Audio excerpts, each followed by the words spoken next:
Cette parole de Dieu pourrait nous faire flipper. Jésus nous annonce son retour précédé de guerres, de tremblements de terre, d'épidémies, de famines, Armageddon. Pourtant, j'ai l'impression que ces prophéties apocalyptiques ne nous effraient plus guère. Il faut dire que depuis 2000 ans, on en a vu d'autres. Les tsunamis, les bombes atomiques, le virus Ebola, les exterminations, la pollution.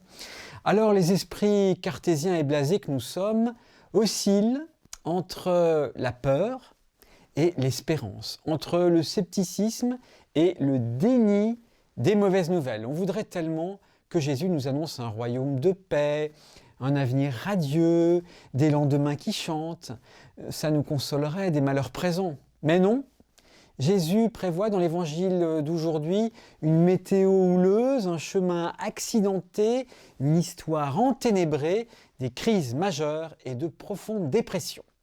C'est seulement après toutes ces épreuves que nous pourrons enfin nous reposer sur des prés d'herbes fraîches.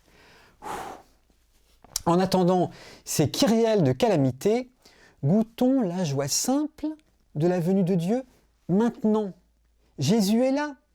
En sa présence, nous n'avons plus peur.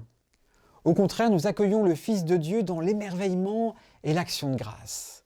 Car le plus grand signe de la manifestation de Dieu, c'est Jésus bébé.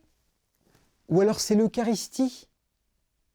Des choses tellement humbles et petites. Dans l'Eucharistie et dans la crèche, le Fils de l'homme est là, sans trompette ni tremblement de terre.